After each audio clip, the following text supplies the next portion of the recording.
नमस्कार, आप देख रहे हैं न्यूज 24 एक्सप्रेस। आपके साथ मैं हूं राशि। आइए खबरों की ओर बढ़ेंगे। छतरपुर जिले के राजनगर में खजुराहो सांसद और भाजपा प्रदेश अध्यक्ष विष्णुदत्त शर्मा ने हायर सेकेंडरी स्कूल राजनगर में फीता काटा और साथ ही उन्होंने दीप प्रज्वलित कर मां सरस्वती मां की प्रतिमा पर पुष्प अर्पण किया। कंप्यूटर का बटन दबाकर एक साथ 106 स्कूलों की स्मार्ट क्लास का शुभारंभ किया। वहीं नीति आयोग की समीक्षा बैठक में संपूर्ण देश में जो शिक्षा के क्षेत्र में पिछले हुए 115 जिलों का चयन किया गया। इसमें मध्य प्रदेश के 8 जिले हैं, इसमें छतरपुर जिला भी शामिल है। उसके लिए नीति आयोग के द्वारा 2,62,84,000 की राशि दी गई है। इस राशि से छतरपुर जिले के 106 स्कूलों में स्मार्ट क्लास का शुभारंभ किया गया। खजुराहो सांसद ने कहा कि स्मार्ट क्लास से शिक्षा का स्तर काफी ज्यादा सुधरेगा। पर्यटन के क्षेत्र में खजुराहो के लिए काफी अच्छी बात ये होगी। साथ ही उन्होंने कहा कि इससे बच्चे स्मार्ट बनेंगे। नीति आयोग के द्वारा किए गए प्रयासों के लिए बधाई दी। पायलट शिक्षा केंद्र को खजुराहो के लिए बड़ी सौगात बताया और जल्द ही कलेक्टर शीलेंद्र सिंह के प्रयासों की सराहना की। जल्द ही योग फैसिलिटी सेंटर भी हॉस्पिटल आयुष मंत्रालय के द्वारा यहां पर स्वीकृत किया गया है। इसके लिए 25 एकड़ की भूमि का चयन किया गया है। खजुराहो वर्ल्ड हेरिटेज और आइकॉनिक सिटी है। छतरपुर को भी नया आयाम देने की कोशिश है। भी आपको नहीं है, प्रशासन है, शासन है, सिस्टम है जिनने बनाए 10 से 12 महीने से स्मार्ट क्लासेज आज इतनी अच्छी शुरुआत हुई है। मध्य प्रदेश के अंदर 106 स्कूलों में खजुराहो और छतरपुर को चुना है। इतनी अच्छी सौगात मिली है। हमारे प्रशासन, शासन, शिक्षा विभाग ने अच्छा काम किया। जी जी, उसके कारण से नीति आयोग ने उतनी बड़ी सौगात दी है। ये कितना बड़ा अचीवमेंट है भैया लेकिन गरीबों मजदूरी करने जा रहे मजदूरों को दबंगों ने रास्ते में पीटा। बता दें कि ग्राम इब्राहिमपुर निवासी रविंद्र पुत्र हीरालाल मल्लावा जनपद हरदोई में उसने प्रार्थना पत्र में बताया है कि गांव के प्रमोद और विनोद सिंह ने उसके साथ मारपीट की। मुझे मजदूरी करने नहीं जाने दिया। इसके साथ ही पीड़ित ने बताया कि मुझे गांव ले जाकर सरेआम मारपीट की। मुझे किसी ने नहीं बचाया। पीड़ित की मां बिटिया पत्नी हीरालाल ने पुत्र को पिटते देखा तो उसे भागते हुए बचाया, लेकिन दबंग लोग वृद्ध मां को भी पीटने लगे, जिससे मां के हाथ पैर में चोट आई है।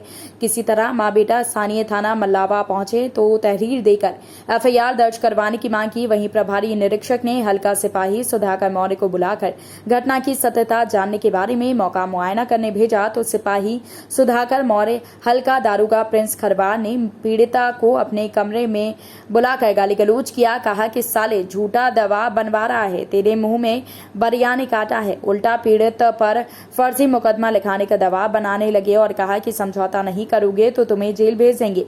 इसकी शिकायत प्रभारी निरीक्षक से की गई। निरीक्षक ने फटकार लगाते हुए मौका मुआयना किया और घटना सत्य पाए जाने पर पीड़ित को न्याय मिला और एफआईआर दर्ज कर जांच शुरू की गई। पीड़ित हल्का सिपाही और प्रिंस खरवार दारोगा की धमकी से डरा हुआ है कि कब दारोगा सिपाही मेरे ऊपर फर्जी मुकदमा दर्ज करा दे। ऐसी स्थिति में पीड़ित ने हल्का सिपाही सुधाकर मौर्य को किसी भी हलके में पोस्ट करने की मांग की है।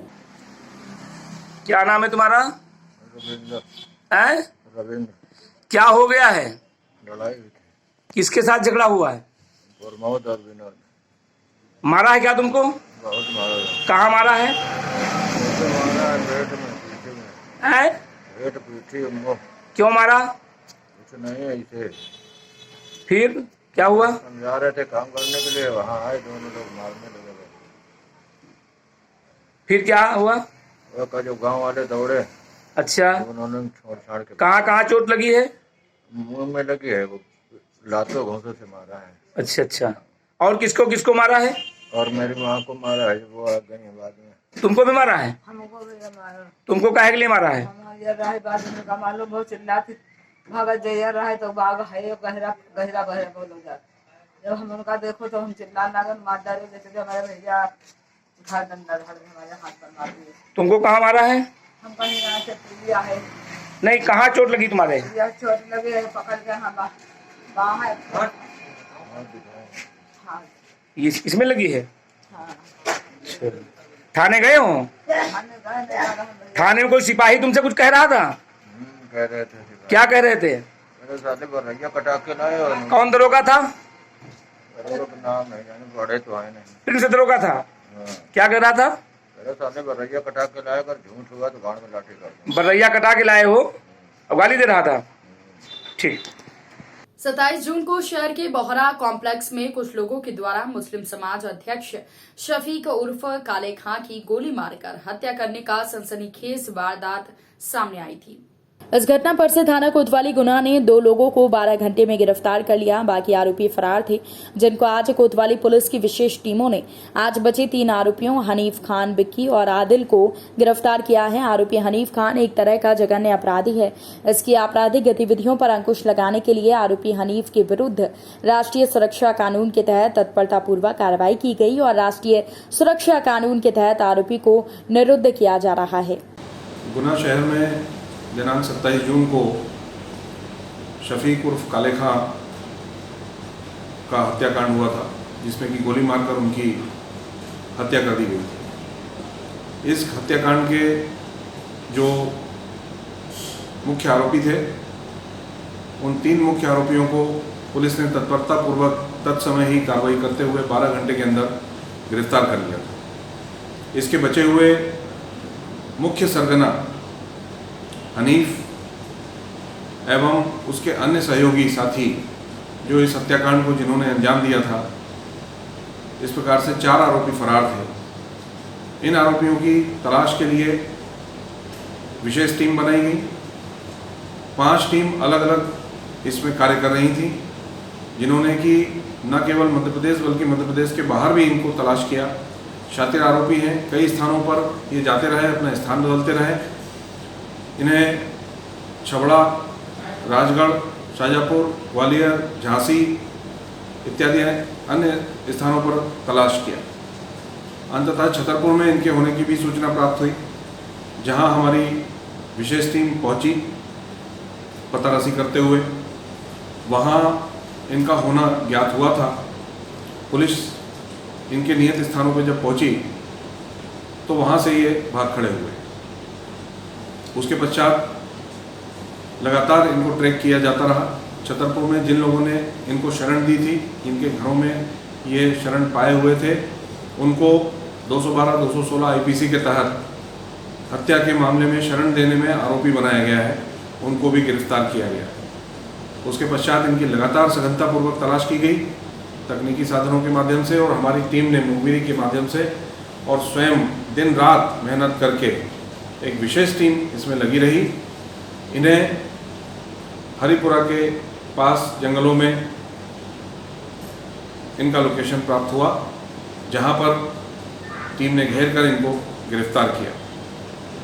ये शातिर अपराधी हैं। जघन्य हत्याकांड इनके द्वारा किया गया है।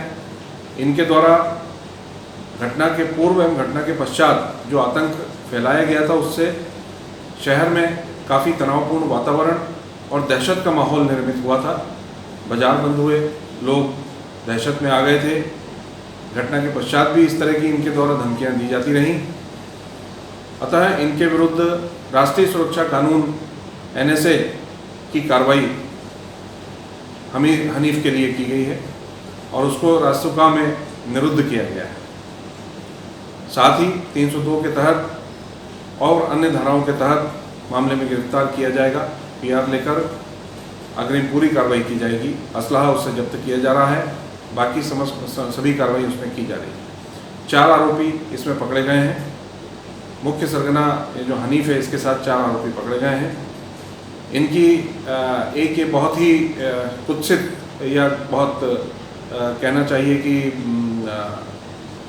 अच्छी हरकत नहीं रही कि इन्होंने इस हत्याकांड में नाबालिग बच्चों को इस्तेमाल किया, उन्हें अपराध की तरफ प्रेरित किया, दुष्प्रेरित किया, और इस तरह के विधि विवादित बालक भी इसमें आरोपी बने। यह एक बहुत गंदी मानसिकता का परिचायक है और इसमें भी कड़ी से कड़ी कार्रवाई की जा रही है। हमारी सभी टीम जिन्होंने इस पूरे एपिसोड में अच्छा काम किया है, जिन्होंने इस पूरे घटनाक्रम को जल्दी से जल्दी निकालने में अपना पूरा समय लगाया, बड़ी मेहनत की, उसको पृथक से अच्छा पुरस्कार दिया जा रहा है।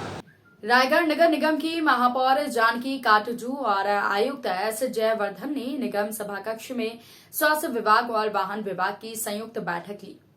इसमें एमआईसी सदस्य, पार्षदगण, निगम के अधिकारी कर्मचारी के साथ स्वास्थ्य विभाग के सीपीएम डॉक्टर राकेश वर्मा भी उपस्थित रहे। इस दौरान जलभराव क्षेत्रों में नालों की जानकारी ली गई। इसके बाद स्वास्थ्य विभाग के सफाई दारोगा सुपरवाइजर से स्थल की वास्तविक समस्याओं के बारे में पूछा गया और साथ ही वहां पर bleaching powder, malathion powder, liquid temephos के साथ आदि छिड़काव के निर्देश दिए। पोकलेन को कहां लगाया जा रहा है इसकी जानकारी देने को कहा। वहीं उपस्थित स्वच्छता सुपरवाइजर दीदियों से user charge, commercial, residential progress report लेकर उनके सेंटर की समस्या की जानकारी दी। इसमें गीले सूखे कचरे के सेग्रीगेशन की परेशानी को बताया गया। वहीं महापौर जानकी काटजू ने बताया कि आज नगर निगम सभाकक्ष में जलभराव की समस्या, डेंगू की समस्या को लेकर निर्देश दिए गए। एमआईसी सदस्य एवं स्वास्थ्य प्रभारी कमल पटेल ने बताया कि आज की बैठक में विशेष रूप से सफाई व्यवस्था के लिए जिन क्षेत्रों में बारिश के दिनों में जलभराव होते हैं उनके नाम स्थल, नालों की साफ सफाई कराए जाने के लिए निर्देशित किया गया। बरसात के दिनों में विशेष सावधानी बरतने की निर्देश दिए। वहीं एमआईसी सदस्य और वाहन प्रभारी संजय देवांगन ने कहा कि वर्तमान समय में जो समस्या होती है वह जलभराव के लिए निजात पाने के लिए सफाई कर्मियों को 8 घंटे के बजाय 9 घंटे काम किया जाना चाहिए। इसके अलावा अन्य अधिकारियों को भी निर्देश दिए गए। सर बताएंगे, आज नगर निगम में जलभराव की स्थिति को लेकर स्वास्थ्य विभाग निगम की बैठक रखी गई थी, जिसमें डेंगू की भी समस्या आती है।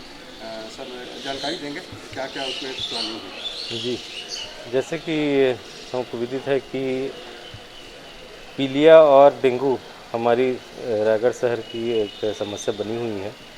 लास्ट 5 ईयर से तो पीलिया नहीं आई है, मगर डेंगू की बात करें तो पिछले साल को छोड़ के बाकी उसके 2 साल पहले डेंगू काफ़ी संख्या में यहाँ पे निकला था मरीजों। भले किसी की डेथ नहीं हुई थी, मगर काफ़ी डेंगू के केस आए थे। तो उसी संबंध में कार्य योजना पर बैठक हुई है कि कैसे लोग जो है डेंगू प्रभावित क्षेत्रों में हमारी आंगनबाड़ी मितानिन और सफाई सुपरवाइज़र जो संयुक्त टीम बनाई हुई है, हमने 129 टीम बनाई है पूरे 48 वार्ड के लिए। वो लोग घर घर जाके कैसे सर्वे करेंगे, लोगों को प्रचार प्रसार करेंगे डेंगू से संबंधित, और जो भी जहाँ भी पानी की समस्या है उससे भी निगम को अवगत कराएंगे और उस हिसाब से जो है कार्य करने की हम यहाँ पर प्लानिंग करने निगम में आए हैं। विशेष रूप से डेंगू के लिए सर वार्ड में क्या प्लानिंग है? जी, बेसिकली ये जो बापू नगर, इंदिरा नगर, केवड़ाबाड़ी बस स्टैंड, रियापारा, मधुबन पारा, इस एरिया में काफ़ी केसेस मिले हैं लास्ट 3 ईयर से। तो उस एरिया में सघन सर्वे करवा कर डेंगू पॉम्पलेट बंटवा कर चेकलिस्ट घरों घर चिपका के उनको फॉलोअप किया जाएगा वीकली मितानिनों के द्वारा कि कितना कंटेनर साफ़ किया गया, कितना इल्ली निकला, जहाँ पे इल्ली ज़्यादा निकल रही है उस क्षेत्र में जलभराव की स्थिति को निपटारण किया जाएगा और जो टेमीफॉस और बीटीआई जो है उसका छिड़काव किया जाएगा ताकि डेंगू के लार्वा या जो भी प्रकार के मच्छर है उसका सोर्स रिडक्शन किया जा सके। और इस तरीके से हम कार्य करेंगे आगे। इस तरीके से हम प्लानिंग किए हैं। अभी तक कोई डेंगू के मरीज नहीं, अभी तक एक भी केसेस रायगढ़ शहर में नहीं आए हैं और बेसिकली ये केसेस जो है सितंबर से नवंबर माह के बीच ज़्यादा देखने को मिलती है। इस माह में हमको ज़्यादा अलर्ट रहने की आवश्यकता है। मैडम ये बताएंगे, आज नगर निगम में स्वास्थ्य विभाग के साथ में और नगर निगम की पूरी टीम सफाई की वाहन दी बरसात पूर्व प्लानिंग करने की क्या क्या रहते हुए जानकारी भी प्लानिंग है? आज बैठक रखा गया था। एमआईसी सदस्य, कमिश्नर सर और निगम की पूरा टीम और स्वच्छता दीदी और वार्ड पार्षद भी इसमें शामिल थे। उन लोगों को समस्या भी पूछी गई है। उन लोगों ने समस्या तो उतना ज़्यादा नहीं बताए हैं कि सफाई लगातार अच्छा से हो रहे हैं करके बोला गया है। और उन लोगों को मैं ये समझाया गया है कि कहीं भी कचरा डंपिंग से अलावा और कहीं होता है तो इसमें डेंगू बनने का बना रहता है, इसीलिए कहीं ज़्यादा डंपिंग मत बनाएं। 2 ही जगह डंपिंग का है, उसमें डंपिंग किया जाएगा और रोज़ कचरा उठाओ हो, ये निर्देश दिया गया है। और साथ साथ स्वच्छता दीदी का पेमेंट की जानकारी मिला था कि वो लोग लेने के लिए स्वच्छता दीदी के जो यूजर चार्ज है वो भी नहीं जा रहे थे, उसको भी लेने के लिए कहा गया है। और खाद भी बनाया जा रहा है उसका भी, और जो कबाड़ है उसको भी उठाओ बेचने के लिए किया गया है, पूरा निर्देशित किया गया है। और लगातार इसमें जो परेशानी आ रहे थे उसका निराकरण के लिए किया गया है बैठक। और आज बहुत अच्छा मिला इसका निर्णय और लगातार ये कोशिश है हम लोग की कि कहीं भी कोई परेशानी ना हो, जल भराव का ना हो, डेंगू का ना हो।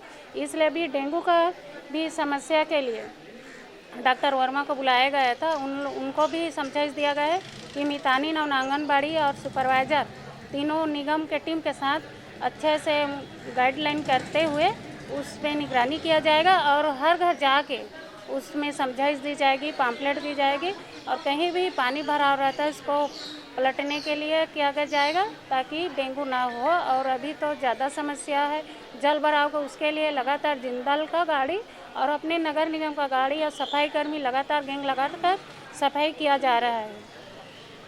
सुपरवाइजर और सफाई दरोगाओं को नाला जो जल भराव क्षेत्र है उसके लिए क्या विशेष निर्देश दिए हैं? जल भराव क्षेत्र के लिए जहाँ कहीं से भी जल भराव होता है तो वहाँ के पब्लिक को कोई परेशानी ना हो उसके लिए सामुदायिक भवन और स्कूल का ठहराव के लिए किया गया है। उसको ये भी निर्देश दिया गया है कि वहाँ आने वाले समय में कोई बिजली, पंखा या शौचालय का कोई परेशानी ना हो, ये सबको ठीक करवाने के लिए कहा गया है। लगातार हमारी कोशिश हो रही कि जल भराव को देखते हुए उसमें जनता को कोई परेशानी ना हो, इसके लिए तैयारी कर रहे हैं। लगातार हमारी यही कोशिश है। यूजर चार्ज चालू की गई है, अभी तक क्या स्थिति है? यूजर चार्ज जहाँ जिस तरह से पिछले साल भी ले रहे थे उसी तरह इस साल भी ले रहे हैं। और इसमें जो हमारे स्वच्छता दीदी के सुपरवाइजर हैं वो लगातार जा के हर घर में यूजर चार्ज ले रहे हैं और उनको गाइडलाइन भी बताया गया है कि हर घर को यूजर चार्ज लेने के साथ साथ उनको समझाइश दी जाएगी कि कचरा को अलग अलग करके दे ताकि स्वच्छता हमारे नगर निगम रायगढ़ में बना रहे और हर चीज़ में एक कटोरिया रहता है उसको अलग अलग से करके दिया जाएगा। जैसे कि बच्चों का डायपर हो, महिलाओं का डायपर हो, वो सब एक चिन्हांकित करके लिया जाएगा ताकि उसमें कोई भी परेशानी ना हो। बताएंगे आज बैठक में मुख्य जिन बिंदुओं को एजेंडा रखा गया था और क्या प्लानिंग हुई इसमें? आज जो कि वर्तमान में बारिश की समस्या को देखते हुए, डेंगू की समस्या को देखते हुए सफाई विभाग और वाहन विभाग की संयुक्त बैठक रखी गई थी जिसमें हमारे नगर निगम के महापौर जानकी अमृत काटजू जी, आयुक्त सर और सफाई विभाग के और वाहन विभाग के समस्त अधिकारी कर्मचारी उपस्थित थे, जिसमें हमने सभी अधिकारियों से और सफाई दरोगाओं से चर्चा कर जाना कि वर्तमान में शहर के जो मुख्य जल भराव वाले नाले हैं उनकी सफाई की क्या स्थिति है। और हमारे बीच में पोकलेन की समस्या आ रही थी, अब पोकलेन भी 2 उपलब्ध है हमारे पास, तो पोकलेन से जिन नालों की सफाई होनी है और गैंग से जिन नालों की सफाई होनी है, दोनों की हमने समीक्षा की और संबंधित सफाई दरोगाओं को निर्देश दिया गया है। उनको कहा गया है कि अभी भी अगर कोई क्षेत्र छूटे हुए हैं तो आप यहाँ जानकारी दीजिए लिखित और अपने क्षेत्र में गैंग लगवाइए और पोकलेन की अगर आवश्यकता होती है तो पोकलेन लगवाकर बारिश में परेशानी ना हो ऐसे साफ़ सफाई व्यवस्था रखिए कर सभी को निर्देशित किया गया है। और जैसे कि डेंगू भी वर्तमान बारिश के समय समस्या उत्पन्न होती है तो उसके लिए भी हमने तैयारी का जायज़ा लिया है, जिसमें संबंधित सभी अधिकारी कर्मचारियों और सफाई दरोगाओं को कहा गया है कि अपने अपने क्षेत्र में छिड़काव की व्यवस्था करिए और जो भी संसाधनों की कमी है उसकी भी लिखित जानकारी दीजिए। और सबसे महत्वपूर्ण चीज़ हमने सभी सफाई दरोगाओं को कहा है कि जो हमारे सफाई कर्मचारी हैं, सफाई मित्र हैं, वो पूरे समय तक वार्ड में काम करें, समय से पहले ना जाएं, समय से पहले अगर जाते हैं तो उनकी अनुपस्थिति दर्ज करें और पूरे समय तक काम कराएं ताकि सफाई व्यवस्था हमारे अच्छे से हो पाएगी। यूजर चार्ज में भी स्वच्छता दीदियों को कोई निर्देश दिया गया और यूजर चार्ज काटने के लिए भी कहा गया है और यूजर चार्ज काटने के साथ साथ हमने सभी स्वच्छता दीदियों और सुपरवाइज़र जो उपस्थित थे उनको कहा है कि पहले जो भी अव्यवस्था है उनको सुधारें और साथ ही साथ व्यवस्था को सुधारते हुए जो भी यूजर चार्ज बनते हैं उनको भी यूजर चार्ज समय पर लें ताकि उनके ऊपर भार ना पड़े और इकट्ठा पैसा देने के लिए परेशानी का सामना ना करना पड़े। हर महीने लें और डोर टू डोर कचरा कलेक्शन हर घर तक जाए, इसकी व्यवस्था सुनिश्चित करने के लिए हमने कहा है। तारानगर में पेयजल समस्या को लेकर शहर के वार्डों से बार बार आ रही शिकायतों को लेकर जलदाय विभाग की सहायक अभियंता ऋतु श्योरान, सिटी कनिष्ठ अभियंता मुकेश कुमार रैगर और सिटी फोरमैन पन्ना लाल सेनी ने वार्डों में घर घर जाकर निरीक्षण किया। एईएन श्योरान और जेईएन रैगर ने बताया कि सिटी के कुछ वार्डों में जाकर पेयजल की समस्या को लेकर प्रतिदिन शिकायतें आ रही थी। इसको लेकर हमारी जलदाय विभाग की टीम के साथ हमने सिटी में लगभग 9 वार्डों का निरीक्षण किया। निरीक्षण के दौरान घर घर जाकर पेयजल सप्लाई की जांच की तो सभी घरों में सुचारू रूप से सप्लाई मिली। तारानगर शहर से लगातार वार्ड वासियों द्वारा शिकायतें मिल रही थी पानी को लेके, तो जिसके लिए मैं हमारे विभाग की टीम के साथ आज सुबह हम चेक करने गए। वार्ड में कई घरों में हमने जाके चेक किया, पेयजल एकदम आपूर्ति सुचारू रूप से हो रही थी। अगर भविष्य में कहीं कोई प्रॉब्लम आएगी या शिकायत होगी तो उसका जल्द समाधान कर दिया जाएगा। शहर से लगातार आ रही जलापूर्ति की समस्याओं को लेकर आज श्रीमान सहायक अभियंता और मैं मुकेश कुमार कनिष्ठ अभियंता पीएचडी के फोरमैन पन्नालाल माड़ी को साथ में लेके जलापूर्ति समय का जो समस्याएं थी उनका निरीक्षण किया गया और हमने कम से कम 3 टंकियों की जलापूर्ति चेक की, जिसमें लगभग 6-7 वार्ड थे जिनसे लगातार शिकायतें आ रही थी। और आज हमने चेक किया तो किसी भी वार्ड में पानी का दबाव कम नहीं था, सब जगह जलापूर्ति सुचारू एवं सामान्य रूप से हो रही थी। कुछ लोग अपने जीवन में कुछ ऐसा करते हैं जो हमेशा दूसरों के लिए प्रेरणा पुंज बनकर चमकते रहते हैं। ऐसा ही संकल्प लेकर देश के युवा अवधेश शर्मा पदयात्रा पर निकले हैं, जो अब तक 2300 किलोमीटर पैदल चल चुके हैं। उनके जबलपुर प्रवास के दौरान न्यूज 24 एक्सप्रेस के संवाददाता जुबेश शेख ने उनसे बातचीत की।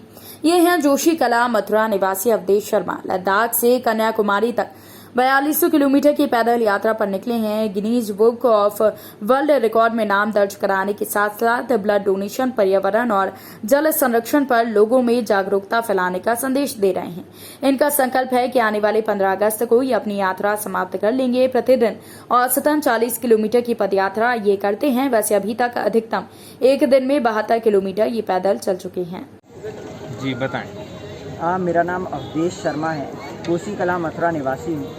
मैं इस वक्त एक एक्सपेडिशन पर हूँ जो कि L2K हाइक है, जो कि लद्दाख से कन्याकुमारी की पूरी पैदल यात्रा है 4200 किलोमीटर की, जो कि मैंने थांग जो इंडिया का नॉर्दर्न मोस्ट विलेज है वहाँ से चालू करी थी और केप कोमरिन जो इंडिया का मेन भूतल का दक्षिणी छोर है वहाँ पे समाप्त हुई। अभी आज मैं जबलपुर में हूँ। अभी तक लगभग 2300 किलोमीटर की पैदल यात्रा हो चुकी है। 1900 किलोमीटर की अप्रॉक्स बची हुई है। इससे आगे अभी मेरा टारगेट है 15 अगस्त को केप कोमरिन कन्याकुमारी पहुंचने का। ये मैं टारगेट लेके चल रहा हूँ। एक तो मेरा Guinness book of world record के लिए सबमिट है, साथ ही साथ एक अवेयरनेस कैंपेन चला रहा हूँ RGB for life. RGB red green blue, ये 3 प्राइमरी कलर हैं जिससे सारे कलर बनते हैं। बीइंग अ फोटोग्राफर ये कलर्स मेरे लिए बहुत इंपॉर्टेंट है। तो ज़िंदगी में ये कलर कितने इंपॉर्टेंट होते हैं, तो 3 मैसेजेस के साथ मैं वॉक कर रहा हूँ। रेड कलर से ब्लड डोनेशन, ग्रीन कलर से सेव एनवायरनमेंट, ब्लू कलर से सेव वाटर। ये 3 मैसेजेस लेके मैं पूरी 4200 किलोमीटर की वॉक कर रहा हूँ। साथ ही साथ अभी मैंने जब थांग लद्दाख से स्टार्ट की थी, लद्दाख से मनाली हिमाचल के रास्ते, चंडीगढ़, दिल्ली, फिर उत्तर प्रदेश, हरियाणा, बीच में राजस्थान के रास्ते मध्य प्रदेश, अभी मध्य प्रदेश में हूँ। इससे आगे महाराष्ट्र, तेलंगाना, आंध्रा, कर्नाटक, तमिलनाडु के रास्ते पूरी यात्रा हुई। ये प्रतिदिन अपन कितने किलोमीटर पैदल चल रहे हैं? मैं अभी लगभग 40-50 किलोमीटर चल रहा हूँ। और जैसे हाई एल्टीट्यूड का एरिया है लद्दाख मनाली, जो शुरू का 650 किलोमीटर था, पूरा हाई एल्टीट्यूड पे था, तो वहाँ पे मेरा दिन का 25 से 30 किलोमीटर पर डे का एवरेज रहता था। बट अभी एक बीच में मैक्सिमम 72 किलोमीटर रहा था, एक दिन 71 रहा था, बीच में कभी 63, 65, 57, ऐसे डिपेंड रहता है डेली का। बेसिकली अभी आपका रोज़ का रूटीन क्या रहता है इस एक्सपीडिशन के दौरान? मैं अभी डेली सुबह 4 बजे वॉक करना स्टार्ट कर देता हूँ, 4-5 बजे के बीच में। उसके बाद 12-1 बजे तक वॉक करता हूँ, फिर लंच के लिए रुकता हूँ, फिर 2 घंटे का रेस्ट ले लेता हूँ। उसके बाद फिर 3-3:30 बजे वापस स्टार्ट कर देता हूँ, टिल लेट नाइट 7-8 बजे तक वॉक करता हूँ। फिर रात को अपना जहाँ भी रुकने का होता है वहाँ रुका, खाना वाना खाया। वॉच के बारे में। और जो ये आपकी मतलब कौन सी कोई कंपनी इसको प्रायोजित कर रही है या इसमें कैसे है, गार्मिन एक अमेरिकन ब्रांड है जो कि जिन्होंने मेरे को ये GPS एक्टिविटी वॉच दिया हुआ है। तो ये पूरा सैटेलाइट बेस्ड वॉच है, तो इस पर मेरा पूरा मॉनिटरिंग होता है कि मेरा पूरा टाइम ट्रैक रिकॉर्ड किस रास्ते पे चला, कितने बजे से कितनी देर चला, क्या मेरा स्पीड है, पूरा एक एक छोटी छोटी चीज़ भी इस पर मॉनिटर होती है। तो जब Guinness book of world record की बारी आती है तो एक कॉपी मॉनिटर करके ये लोग सबमिट करते हैं, एक कॉपी मैं सबमिट करता हूँ। नाम बता दीजिए। अवधेश शर्मा। नसरुल्लागंज की बात करते हैं, जहां पर मुख्यमंत्री शिवराज सिंह चौहान के बुधनी विधानसभा क्षेत्र में इन दिनों सियासत काफी गरमाई है। यहां पर कांग्रेस और बीजेपी एक दूसरे पर जमकर आरोप लगा रही हैं। वहीं कांग्रेसियों के द्वारा पूर्व मंत्री सज्जन सिंह वर्मा के खिलाफ दर्ज हुए मामले को वापस लेने की मांग करते हुए राज्यपाल के नाम एसडीएम को ज्ञापन सौंपा। इसमें उल्लेख किया गया कि पूर्व मंत्री सज्जन सिंह वर्मा के विरुद्ध राजनीतिक द्वेषता के कारण मुकदमा दर्ज किया गया था, जबकि वास्तविकता यह है कि पुल से आवागमन चालू था। भाजपा के जिलाध्यक्ष का वाहन प्रतिदिन पुल से निकलता था, इसके प्रमाण भी उपलब्ध हैं। ये सिर्फ राजनीतिक द्वेषता के कारण प्रकरण दर्ज किया गया है। कांग्रेसियों ने चेतावनी देते हुए कहा कि अगर मुकदमा वापस नहीं लिया गया तो कांग्रेस आंदोलन करेगी। पूरी ब्लॉक कांग्रेस कमेटी नसरुल्लागंज गोपालपुर लाड़कुई के माध्यम से महामहिम राज्यपाल के महोदय के नाम पर अनुविभागीय अधिकारी महोदय को सौंपा है। इसमें हम परसों गोपालपुर थाने में हमारे मध्य प्रदेश शासन के पूर्व लोक निर्माण मंत्री माननीय सज्जन सिंह जी वर्मा के विरुद्ध राजनीतिक द्वेषता के कारण एक झूठा मुकदमा कायम कर दिया गया। उस पुल को लेकर कहा है कि इस पुल का इन्होंने उद्घाटन किया, जबकि उस पुल पर आवागमन पिछले 8 दिनों से चालू है। माननीय मंत्री महोदय भी उसी से निकल के गए, इसमें क्या उद्घाटन और क्या नहीं उद्घाटन हुआ। लेकिन उसके बाद भी हमारे माननीय पूर्व मंत्री महोदय के विरुद्ध गोपालपुर थाने में झूठा मुकदमा दर्ज किया गया है और उसमें 7-8 अन्य लोग भी लिखे हुए हैं। लेकिन हमने आज मांग की है कि उस मुकदमे को तुरंत ही वापस लिया जाए, अन्यथा अगर वापस नहीं लिया तो कांग्रेस उग्र आंदोलन करेगी। इसकी सारी जवाबदारी शासन प्रशासन की होगी। पंढरपुर तहसील ब्लॉक के कासे गांव की ग्राम पंचायत ने अपना गांव कोरोना मुक्त बनाने के लिए गांव के सरपंच सुनंदा भूसे, उप सरपंच संग्राम सिंह देशमुख और ग्राम पंचायत के सभी सदस्यों ने मिलकर फैसला किया कि अपना गांव कोरोना मुक्त करने के लिए वो लोग सभी नागरिकों की कोरोना टेस्ट करवाएंगे। इसका शुभारंभ किया गया। इस समय जिला परिषद सदस्य वसंत नाना देशमुख, पंढरपुर पंचायत समिति के माजी उपसभापति प्रशांत देशमुख, राष्ट्रवादी कांग्रेस पार्टी के तालुका अध्यक्ष विजय सिंह देशमुख, महसूल विभाग के अधिकारी विजय कुमार यादव, ग्राम विकास अधिकारी सुभाष येल पेले के साथ ही पुलिस पाटिल दौलत जाधव के साथ अन्य लोग मौजूद रहे और कोरोना टेस्ट कराने के लिए आगे आए हुए अधिकारियों और उनकी मदद के लिए गांव के आशा स्वयंसेविकाओं ने मिलकर इसकी शुरुआत की। मध्य प्रदेश के रतलाम से एक ऐसा मामला सामने आया है जो कि एक एएसआई गोवर्धन सिंह सोलंकी, जो कि रतलाम के बरखेड़ा कला थाने पर पदस्थ थे, उनकी कल शुक्रवार को एक्सीडेंट में मौत हो गई थी, जिसके बाद जो मामला सामने आया वो आपको जरूर हैरान कर देगा। वहीं इस केस में एक नया मोड़ देखने को मिला, जहां पर मृतक एएसआई की एक नहीं 2 पत्नियां डेड बॉडी लेने पहुंच गईं। ये सारा माजरा देखकर अधिकारी दंग रह गए। मामला उलझन में पड़ गया जब दोनों पत्नियों और मृतक का भाई डेड बॉडी लेने के लिए 3-4 घंटे से मशक्कत करने पड़ रहे और अपनी अपनी जिद पर दोनों पत्नियां और मृतक का भाई डेड बॉडी ले जाने अड़े रहे। बरखेड़ा कला थाना प्रभारी और आलोट एसडीओपी ताल थाना प्रभारी ताल तहसीलदार स्वाति तिवारी मौके पर पहुंचे। दोनों परिवारों को समझा बुझाकर मामला शांत करवाया और मृतक एएसआई का दाह संस्कार थाना अंतर्गत चंबल नदी मुक्तिधाम पर किया। एएसआई को मुखाग्नि उसके छोटे भाई और पहली पत्नी की बड़ी बेटी ने दी। पूरा दाह संस्कार पुलिस प्रशासन के सामने हुआ।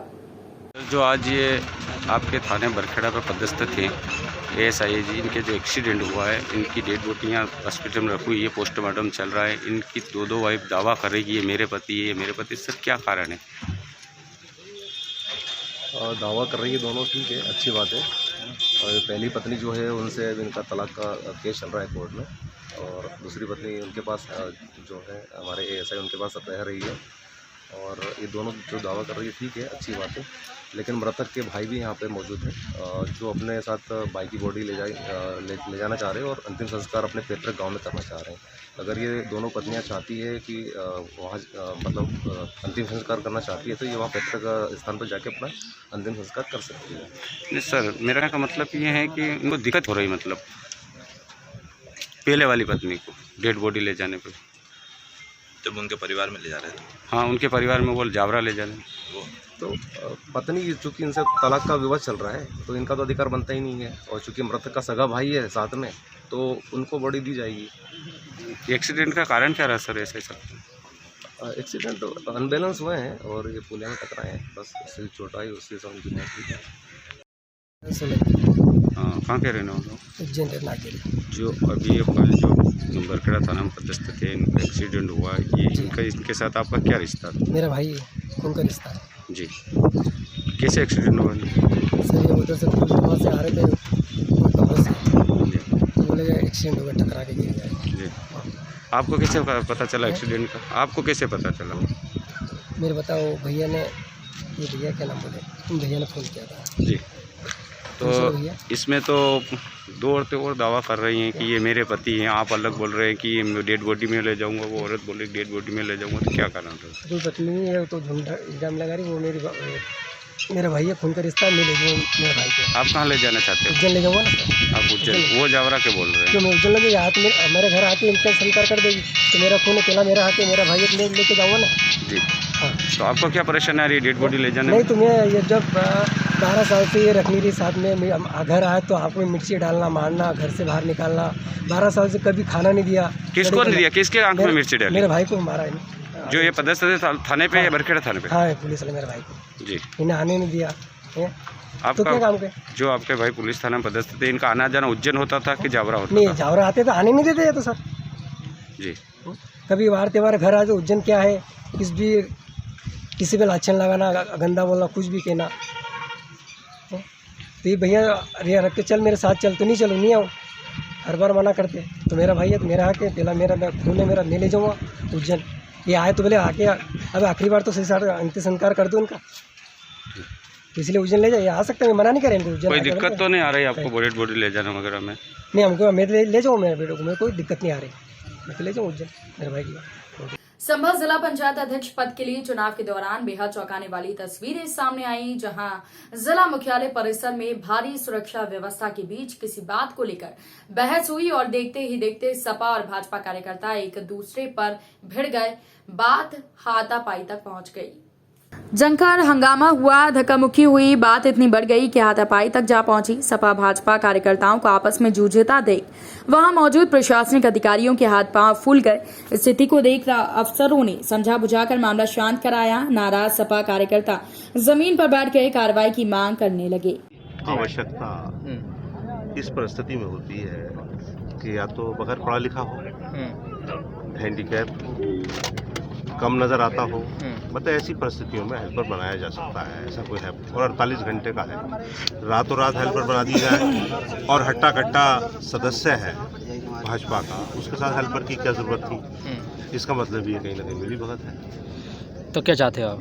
हम तो ये चाहते हैं, इसलिए तो बैठे हैं, हेल्पर को बाहर निकाला जाए, चुनाव हो सके तो ये भी मांग कर रहे हैं हम कि निरस्त किया जाए। कब तक के लिए? नहीं, अगली कोई भी डेट लगा दें। पर्यवेक्षक महोदय आए हुए हैं, मिले नहीं है। सरकार तो इनकी है, फिर भी सरकार इनकी जब भी तो ये काम हो रहा है सरकार, फिर भी जैसे डेट फिर भी लगा दें 8 दिन की या 10 दिन की, तो आप लेकिन हो सकता है कुछ बदलाव हो जाए, क्योंकि जाने में ज़्यादा समय तो रहा नहीं, 5-6 महीने रह गए, तो जब जाने का समय नज़दीक है तो कुछ तो सुधार लाना ही पड़ेगा, नहीं तो 6 महीने बाद तो फिर तलवार तो ऊपर भी लटकी है, तो ऐसा तो नहीं है। और हमें बीजेपी के लोगों ने वैसे बहुत कुछ सिखा दिया, हम तो डंडा चलाना भी नहीं जानते थे, समाजवादी के लोग बड़े सीधे लोग हैं, ये सब बीजेपी के लोगों ने सिखाया है। बहुत काम ऐसे सिखा दिए जो हम करना भी नहीं चाहते थे, और उन पर विचार भी करना पड़ेगा। ऐसे ऐसे काम इन्होंने घटिया बीजेपी के लोगों ने किए हैं जो हमें भी सिखाए हैं, लेकिन अब भी सोचना पड़ेगा। इनकी लापरवाही मानते हैं? लापरवाही तो देखिए, इसमें ये ट्रेनिंग शुदा लोग हैं भाजपा के, इन्हें हर तरीके की ट्रेनिंग आती है, इन्हें हर तरीके की ट्रेनिंग आती है। झूठ ये बोल लें, लोगों को गुमराह जनता को ये कर लें, ज़्यादा नहीं होगा तो मज़हब के नाम पे बांट दें, बहुत से तरीके इनके पास हैं जिसमें ये कामयाब होते हैं। लेकिन अब आगे को हालात अच्छे नहीं हैं, शायद कोई इनकी बातों में अब आएगा नहीं, क्योंकि देश बहुत पीछे चला गया, बहुत पीछे चलेगा। सर, जिला पंचायत अध्यक्ष चुनाव चल रहा है, इसमें किस तरह का चुनाव चल रहा है फिलहाल बताइए। आज जिला पंचायत अध्यक्ष चुनाव पूरे प्रदेश में जहाँ नेतृत्व धोना थामा हो गया था जी, तो उसी के निमित्त आज संभल जनपद में ये चुनाव चल रहा है, मतगणना हो रही है। अच्छा, आपकी जो अपोजिशन पार्टी है वो तो आपके ऊपर आरोप लगा रहे हैं, धरने पे बैठे हुए हैं वो लोग। नहीं, वो आरोप क्या लगा रहे हैं, उनका तो काम है, काम क्योंकि वो करते रहे ना, वो गुंडागर्दी करते रहे, उनके चरित्र में है। लेकिन भारतीय जनता पार्टी का चरित्र साफ सुथरा है। भारतीय जनता पार्टी की चाहे केंद्र की सरकार हो या प्रदेश की, सबका साथ, सबका विकास और सबके विश्वास को लेकर चलती है। और आपने देखा होगा भारतीय जनता पार्टी ही भारत माता की जय के लिए राष्ट्र हमारा देवता है और भारत का रहने वाला चाहे वो किसी वर्ग का व्यक्ति है वो हमारा है। इसीलिए हमने सबका साथ, सबका विकास और सबके विश्वास की बात की है। और आपने देखा भी होगा कोरोना काल में सारी पार्टियां अपने घर में मुँह छुपाए बैठी थी, अपनी अपनी चिंता कर रही थी, लेकिन भारतीय जनता पार्टी के कार्यकर्ता ने, भारतीय जनता पार्टी की पूरी पार्टी ने समाज के हर वर्ग की सेवा करने का काम इस कोरोना काल में किया है। ये पार्टी सिर्फ सत्ता के लिए राजनीति नहीं करते हम लोग सर्व समाज की हित की बात करते हैं। अच्छा, वो हेल्पर के बारे में विषय में कह रहे हैं कि आपके साथ हेल्पर हैं कुछ, उनके साथ क्या ज़रूरत थी, ऐसे कुछ सवाल कर रहे हैं? नहीं, ये व्यवस्था है, चली आई है, पहले से चली आई, कोई आज नहीं चली है क्या जी? समाजवादी की सरकार रही हो, बसपा की सरकार रही, किसी की भी सरकार रही, तो ये व्यवस्था है, उसके तहत उनके भी हेल्पर बने, हमारे भी बने। तो उनकी नकारात्मक सोच क्यों बनी हुई है? अब खिसियानी बल्ली खंबा नोचे, वो हार रहे हैं इसलिए उनको ये सब दिख रहा है। वो कह रहे हैं कि 5-6 महीने बचे हुए हैं, अब बीजेपी जो है वो अपना ड्रामा कर रही है इस तरह से। नहीं, बीजेपी ड्रामा नहीं कर रही है, ये तो जनता बताएगी ना। 2022 में भी फिर पुनः योगी जी की सरकार आएगी, भारतीय जनता पार्टी की सरकार आएगी। हम जनता की सेवा की है। चुनाव का परिणाम क्या आएगा, क्या सोचते हैं? परिणाम क्या, हम विजय हों। ठीक। इस बुलेटिन में फिलहाल के लिए इतना ही। अपडेट्स के लिए आप बने रहिए न्यूज़ 24 एक्सप्रेस के साथ। नमस्कार।